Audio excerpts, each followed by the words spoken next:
Yo, what's up? We're back. He's got the electric, and he's got the EBO. EBO.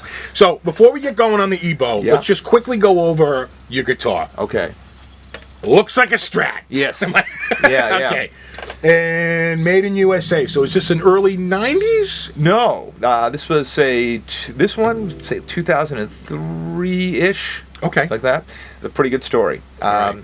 So I had a dream, and I was playing, at the time I was playing, it's actually like an old Aria guitar with no tremolo, and I had a dream I was playing a black electric guitar that had what I thought was a Floyd Rose, and also had this coil tapping thing. So you can built right into the. Yeah. I see that. So right there's single coils, and there's humbucker.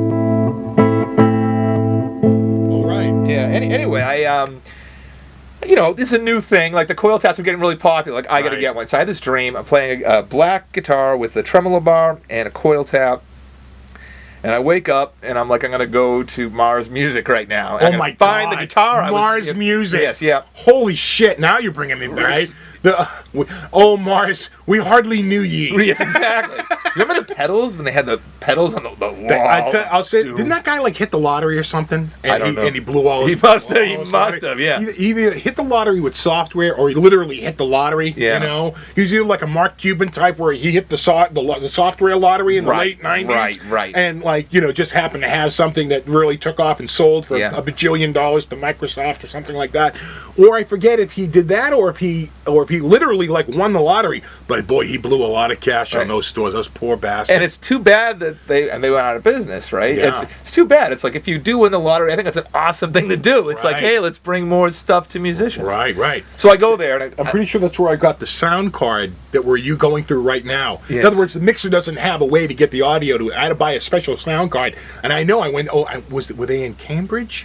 It was in Natick or Framingham was the one I went to. No, I think I went to the Cambridge one. Yeah. I think there was one either in Cambridge or I think it was in Cambridge. Yeah. Because I was working down there. Okay. And so my closest one was in Cambridge because I was working in Kendall Square. Nice. Yeah. Nice. So anyway, I go there and I'm looking for the guitar. I had, dreams are a little fuzzy. Right, but I'm looking for the guitar. Hey, I had a dream about a guitar last night. And I wound up buying a Schecter that had no tremolo bar, but it had really what I wanted was the coil tapping. Right. And I bought it, and I actually I had like a gig the next day, and I took it home and I played it on the gig, and then I'm like, this is not the guitar that I was dreaming about. Right. And it's cool that it has the coil tap, but I wasn't even sure. Like, I thought it sounded great for what it is with the humbucker setting, but then the single coil didn't sound like single coils to me. Okay. So then I guess I went over to Guitar Center, and I'm like, I'm gonna find that guitar I was dreaming about, and I bought like a Eddie Van Halen Wolfgang that had the tremolo, which was I thought the guitar in the dream, but didn't have the coil tap, and I thought, I'll have a coil tap put in. I have to get this guitar. Right. And then I played the Van Halen guitar for a few days, and I like the guitar a lot. Right. But I'm like, this is not the guitar that I was dreaming about. Right. So I'm sort of searching around on the internet, being like, I got to find this guitar.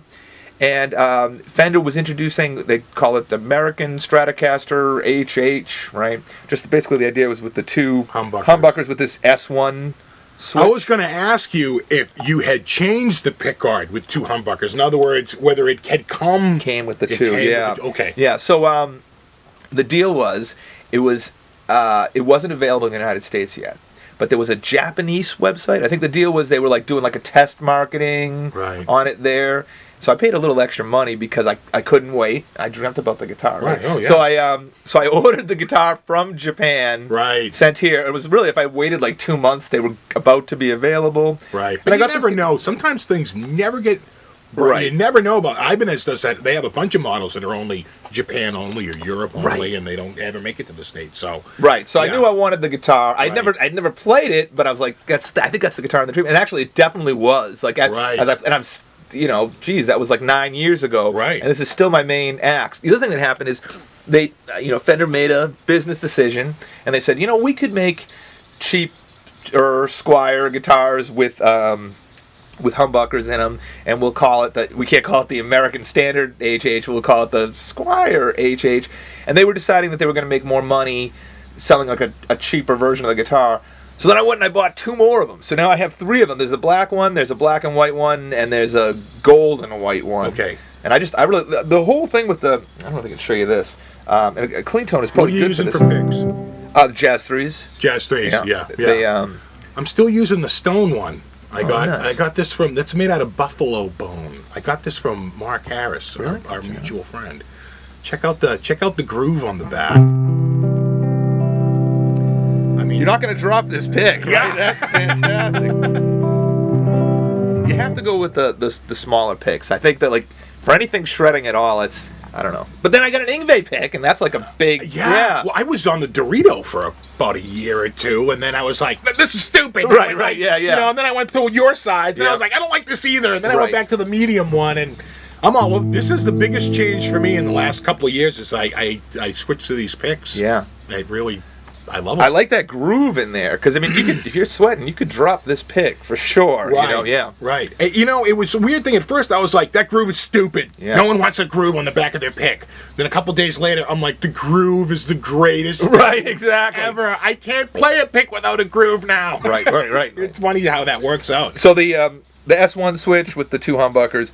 So you actually have 10 different pickup configurations here. Right. So first we'll do the single coil thing. Where I have just this pickup. Right.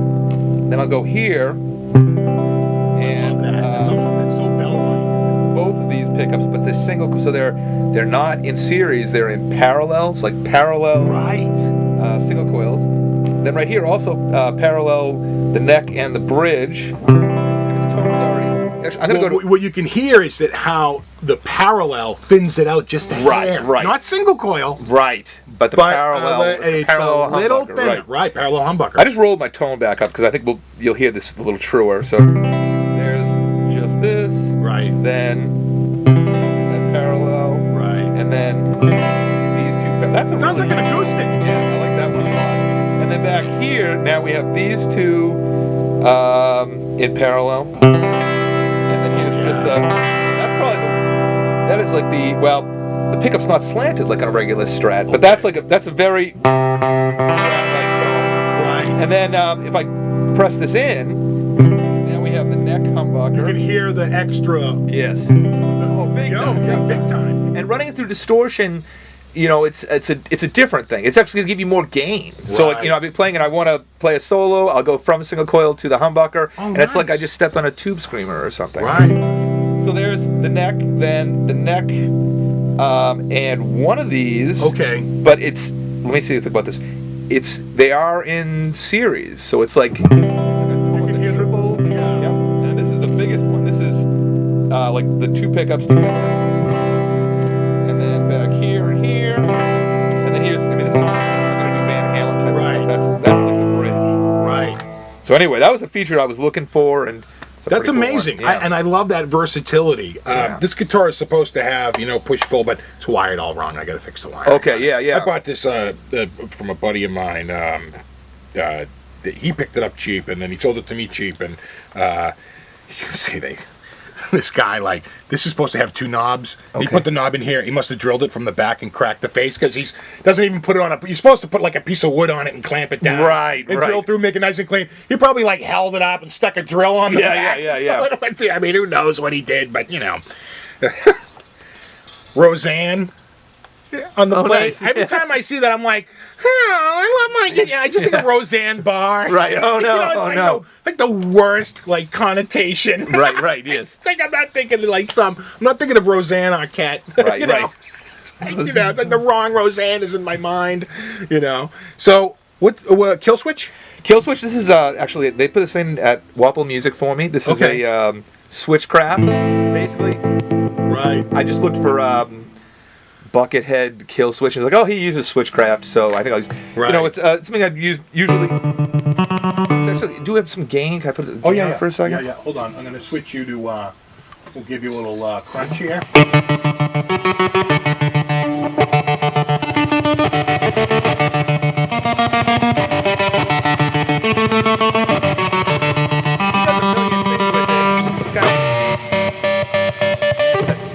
sky. Right.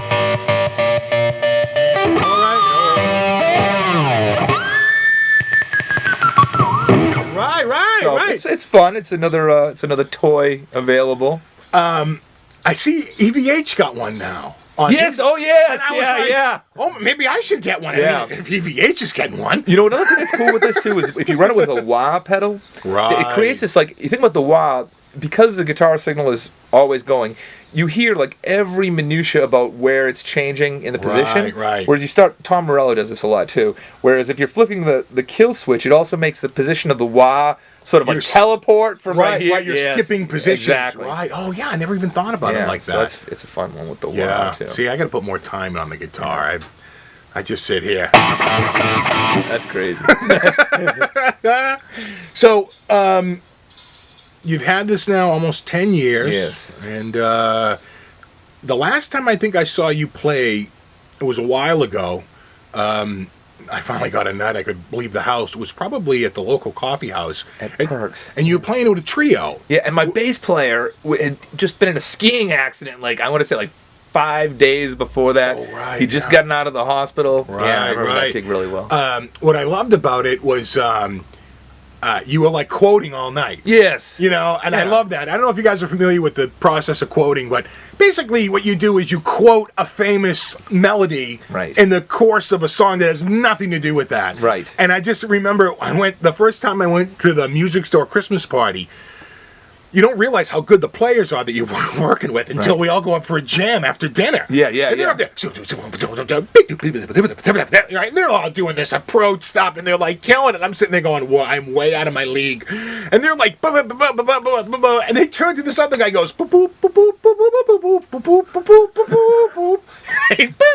and the drummer picked up on it and went, that's awesome. And I was like, oh man. And I go, no, that's pretty fucking awesome. Yeah. That was the first time I had really seen quoting like out there, where you quote some other melody that everyone's familiar Parker, with. The thing is, he was always doing it. Really? And you can listen to a tune where he's like, he's playing April. There's a story about that where it's like, apparently one night, Charlie Parker just kept on quoting this jazz tune, April in Paris. Okay. Like, in every tune. But the thing is, sometimes you hide it, sometimes you don't. Sometimes you play a little bit of the theme. Or those who know. Right. No. Those who know, exactly. So the guy said to Charlie Parker, so what did happen to you last time? It was last time in Paris. Yeah, what did happen to you last time in Paris, right? So it's like, it's fun. It's like musician inside jokes. It's a very jazz thing to do. Yeah. There's something else that you mentioned when you mentioned the Christmas party and the one guy was playing Pop Goes the Weasel. When I was a student at Berkeley, this guy, Garrison Fuel, he taught Steve Vai when he was there. Okay. And I was working on the jazz thing and the approach thing like you're talking about. And I said to Garrison, listen, I'm using the altered scale over that 2/5 like crazy, but I just can't seem to play anything hip, you know? Right. And I played what I was playing over, and he says, if you really want to play something hip, first, play something really square. Right. Then play your hip thing. And then play something else really square. And when, the context that you're putting it in is going to make, the square stuff makes the hip stuff seem like ultra hip. Right. Also, you you heard the term like too hip for the room? Right. There's this idea, if you play that stuff all the time, even if it is beautiful, even with all these secret messages in the music, you'll bore everybody. Yeah, the egg, well, we call it scrambling them eggs, right? Right, the eggs get a little too scrambled. Right. So you want to throw something else in there, something straight up, Right. To me, like, you talk about different styles of guitar and everything. To me, like, one of the really nice things is the way that they sit next to each other. It's like maybe the classical guitar and the electric guitar, but maybe if you use them both in a program, they even each other out. Who's your favorite guitar player right now? Right now, Joe Pass. See how he had to stump? He stumped him for a second there. Well, I was thinking, what style? Like, what am I working on the most right now is jazz. Okay. And who am I listening to the most right now is Joe Pass. Joe Pass, yeah. I mean, then there's other things like, if it wasn't for Jimmy Page, I wouldn't play guitar at all, right? So I have to give him. You said right now that right. Yeah, and then for lifetime achievement, Eddie Van Halen. Same here. People always ask me, who was the guitar player that made you want to play guitar? And the answer usually surprises people. It was Roy Clark. Really nice. Hee Haw. Yeah, that's because great. it was a show we saw on TV. Yeah. He was this big, jolly, friendly guy with a very warm smile, and he could play his ass off. Right. And I used to just be amazed at how great he could play the guitar. And he used to just go out there, and I would say, I want to do that. Right. I love this guy. Yeah, yeah. I relate to this guy. Yes. It's like I want to be this guy. Yes. And that was really the start. What I found out really quickly was that he made it look easy. Right. And it was not nearly as easy as he made it seem. Right. And it gets discouraging, but what you realize is that it's just one foot in front of the other, and you just keep on the march, right. and eventually you get there. Right. It's a far distance to start. If you just keep walking, right, and you don't stop and you keep going, you will get there. Absolutely. Now, I got a long way to go, but I'm to the point where I don't do this professionally, but I do it enough that it keeps me happy in my off hours. Right. Sometimes I wish I do. And you've been burning your whole life. I wanted to mention that also. I remember it must have been 1987, and it was a talent show at Zavarian. I remember. Oh yeah. Jeff Coleman was in your group, and Bryant Fernandez, and Bob, Psycho Bob. Psycho Bob. Whatever happened to him? Do you ever? He's still around, and he still sounds fucking awesome. Yeah, I'd love to get really in touch with does. him. Yeah, yeah. You know how I met Bob? Was we were hanging down this area in Dedham called the Bridge. Yeah. Which is a bunch of derelicts hanging out. Yeah. And he comes down and he goes, "Come on, feel the noise." Yeah. And I was like, that sounds just like the record. Yeah, and I knew at that time because I had been playing a couple of years. Yeah. And he was a cause of contention in the band because we could not ignore his talent. Right. And of course, he was Crazy Bob. Yes. Which he's not really crazy. Yeah. But he had learning disabilities. He was a tough guy to work with, very temperamental, Yeah. wanted to play guitar, didn't want to hear that he couldn't play guitar. Right. I'm a guitar player, not a singer. No, dude. You're a mediocre guitar player. You're an unbelievable singer. Yes. And right now he goes down and he does karaoke for a lot of places, and he just goes in there and does like the Immigrant Song and like slays everyone in the room, Right. And but he's like, I want to play. Anybody shows up with his guitar. Yeah. And they're like, Bob, you're not gonna play. It's karaoke. I just want to play guitar. It's like he just wants to play guitar. But I would have him come on here and do the Immigrant Song, but the one time I did the Immigrant Song on YouTube, they banned it in the U.S. for copyright infringement. Oh, really? Apparently it was a little too close. I think Led Zeppelin in particular, their management company is just putting the kibosh on Zeppelin covers. Right, yeah. Let's break out the Ebo. Sure. I want to hear that. Check this thing out.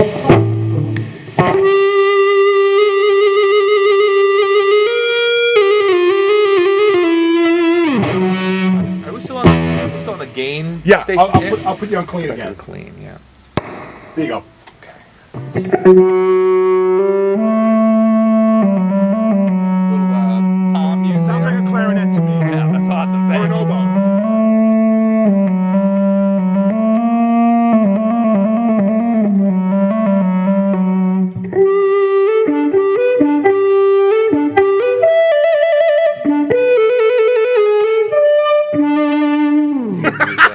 That's awesome. At Lexus, the pursuit of perfection is unmatched.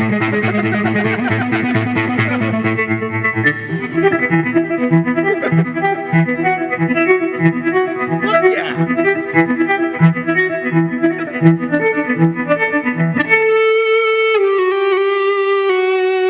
So, I love that. I love it too. I love that, man. That is fucking awesome. I really wish every time I go to Okay. I don't want to embarrass myself.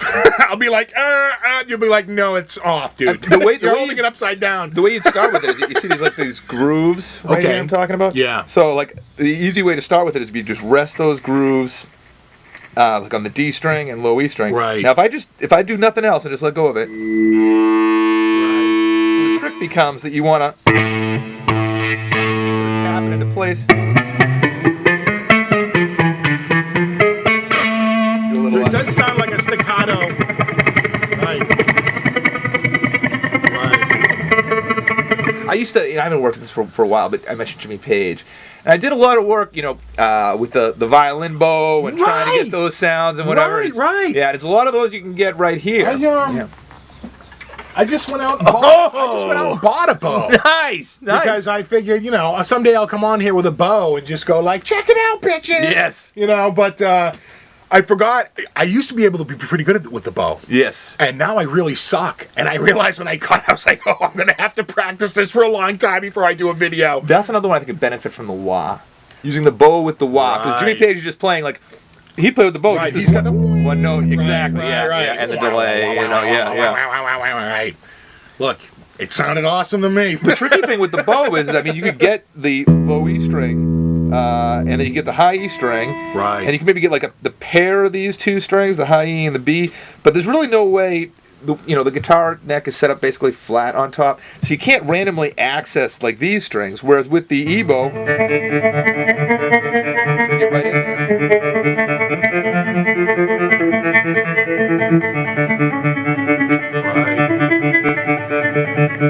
There's kind of cool things with a sort of like when you press down on it, it's like.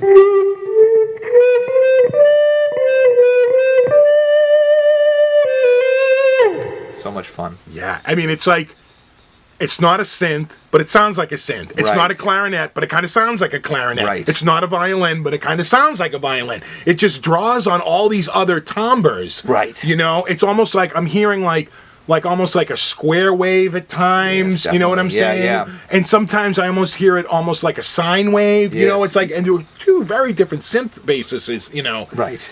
And it pulls it off. I should check one out. They're about $100, right? Yes, yeah. And the other thing with these, I gotta tell you, this is maybe the fourth E-bow that I've gotten.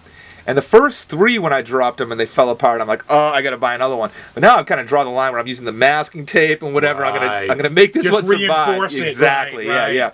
That's probably the worst thing about them is if you use these in a live performance And you drop it. Well, you're gonna drop it because at some point you're gonna be like, "Hey, I'm done with this part with the E-bow," and then now I'm gonna go. That's not very rock and roll. I'm gonna go very carefully place this down. So you just let go of it and Right. Throw it out to the audience.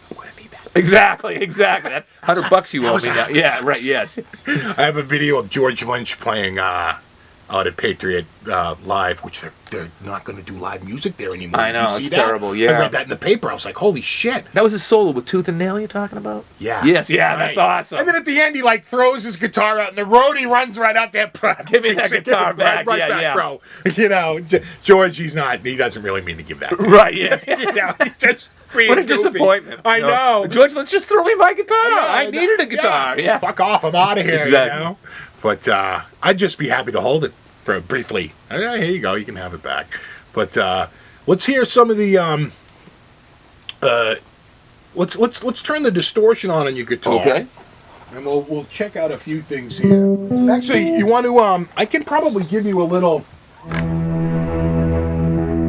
background if you want to do. This is. Oh, you know what? Let me grab. Yeah, you want to do the E-bow or? No. I was going to say. I'll tell you, the E-bow can get some sounds with the distortion. Right. And on that tape, they have them. To me, it's not the strength of the E-bow. But if you're going to give me that, let me grab. It's got a bag of tricks here. This. Ooh, a little slide. Cool over the pedal. Nice. That's another thing I didn't get. Now, what kind of slide you got here? Brass? Brass. Okay. Yeah. Why do you look like brass versus chrome or glass? Okay, glass. I got a good story. Was as a teenager, and I was dealing with my friends, and my friend had a glass slide on, and just talking with his hands, bumped into the table. Smash, blood, glass. Now we're going over to the and it's funny. It's just Dwayne Allman. He played with a glass slide, and what a sound. Right. But something happened to me as a teenager. I watched my friends he had to get stitches. He had glass in his finger and whatever. So I didn't use it for that reason. Sometimes I'll take a beer bottle and I'll play it with. I've seen footage of you playing with Joe Hart's. Yes, band. Yeah. You just took a beer bottle and was just using it almost like a pedal steel slide. Yes, over the exactly. Top. Right. But as far as putting a piece of glass around my finger, I'm just too klutzy. You know what I'm saying? And I would wind up with those shards of glass in there. So then, so you put the tape on the end? Yeah, that's just to give a little better fit. A little better fit for your finger. Right. Like this. And you don't have to worry about it slipping off. Right, and then even beyond slipping off, just keeping the slide very stable while you're playing. Gotcha. So that's a little trick, taping up the end of it. Let me, I can give you a little bit of background here. If you just run a little E. Okay. You want to go to the gain channel, or what do you think? Yeah.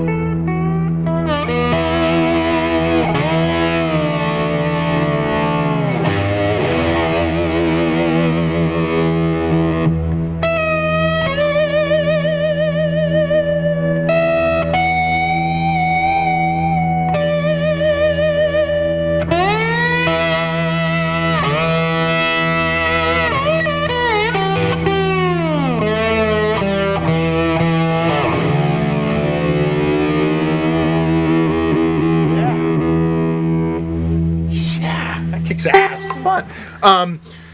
I'm so glad I have you over because everything you've done so far is nothing I can do. I can't play classical, I can't play the EBow, and I can't play slide guitar. And that's the whole point of having you over is that, you know, you're doing stuff that I just can't do, and I think my subscribers would really dig, you know? So, you know, I think that's awesome, you know? So, how did you start with slide? How much did you practice slide? How did you get into the slide thing? What about slide? Tell us about slide, because I don't do that Crossroads. Remember that movie? Right. Yeah. Right, the movie that Crossroads. deeply. So I watched that movie, and I'm like, okay, I have to learn how to play classical guitar. I have to learn how to shred. Yeah, I have guess to it's learn a how to one-stop play shop. slide. I need to learn how to play the harmonica. Like all it's like Right. that movie is pretty much a blueprint for like what I spent my life with. God, yeah. I'm gonna do that, right? Exactly. Right. So That's awesome. So yeah, that got me into it, and then Okay, now what's up with this? Why do you do this? You trying to knock someone's eye out? the fancy reason I'd say would be mass equals sustain, and actually, I think there's something to it, right? Okay. Like here's what I'm gonna say. All right. If your amp, your rig, everything is doing it for you, this probably doesn't matter, right? But Right. Stratocasters, like versus like a Gibson or maybe even an Ibanez, Stratocasters can be a little thin, right? Right. So the idea here is just adding a little more mass to the headstock. The other thing is, if you think about, well, I don't know the science of it, but the idea is there's a lot of mass on this side of the string, Right. and not much on right that- on here, that end, right? Why did I start doing it? Jimi Hendrix did it. I thought it looked cool. But now it's like it kind of stuck with me a little bit. Right. I used to take the quarters Yeah. and do the slide so it would all curl up. Oh, I used to do the curly too. Yeah. It was just out of sheer laziness, or Yeah. I just didn't have the clips. Right. But now I clip them all. I've been doing the clip thing for so long. I'm just still clipping. So what I'm wondering is with the lock nut. If it even matters. Yeah, it's Because almost it like. adds a lot more mass, that's for sure. I guess the thing to check would be like if there was like. But it does take away a little bit with the drilling. So Right. The only thing that I'm thinking is that. So the way you test this would be if there was a way you could like check the vibration of the headstock with the lock nut down and with it Right. up. Right. And I'm going to bet that if you unlock that, the headstock would be vibrating a little bit more.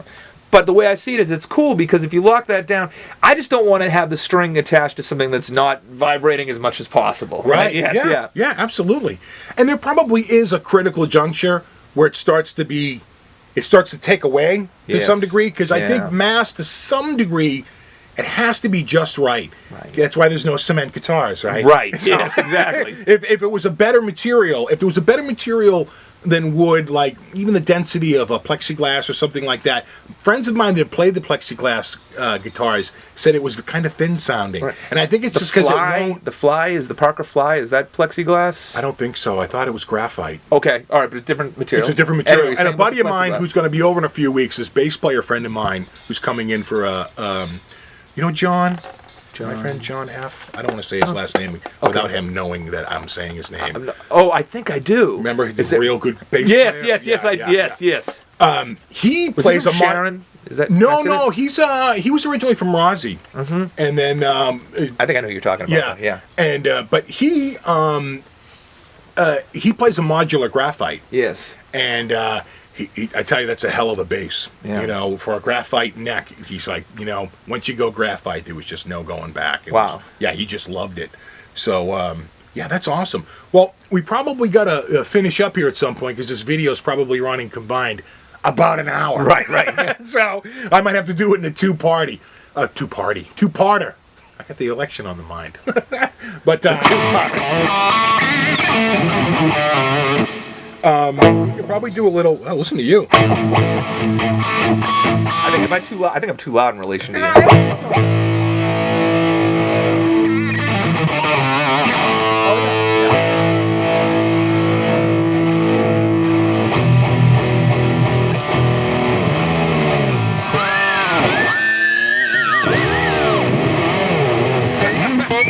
How's that for some cacophony for Exactly. you? Hold on, let me give you a little bit more boost.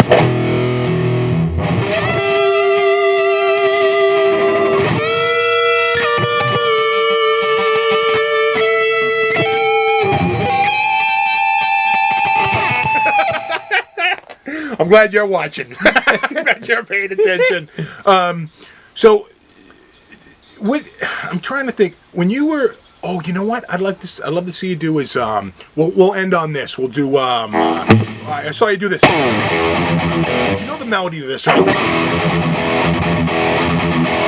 Yeah, I think.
I used to do the Van Halen.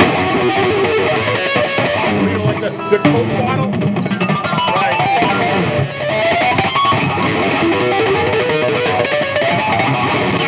Do that again. Do that again.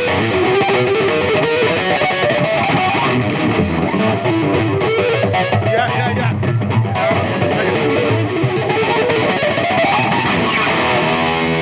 I also get this little upstroke. Nice. That took a little while. Upstroke, come on. Set it down.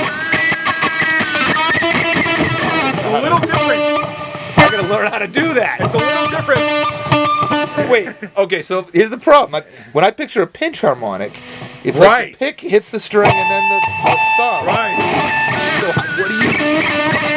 what's hitting the string first? I think it's the pick, but I angle my thumb just ever so. Can I get in front of it? I'm pushing that out.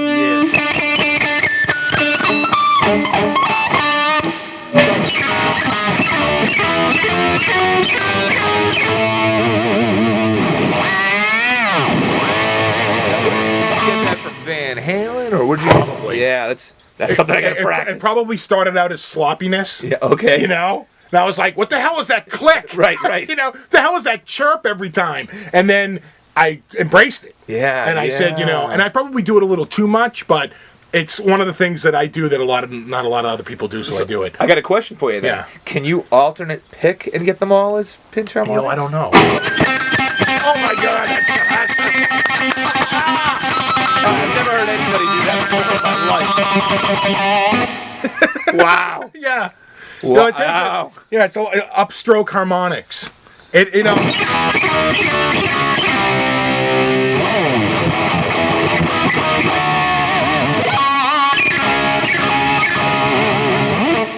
It's awesome. So, you know, again, I think it started as a mistake, and I just embraced it. Yeah. You know, like I'm sure a lot of things do. You know. That's great. So, anyway. All right, guys. Steve Marchena. Go check out his channel. Subscribe. Check out his vids. Have a great time. It was great having you over, bro. Thanks a We'll lot. have to have Great you to back real soon. And rock on.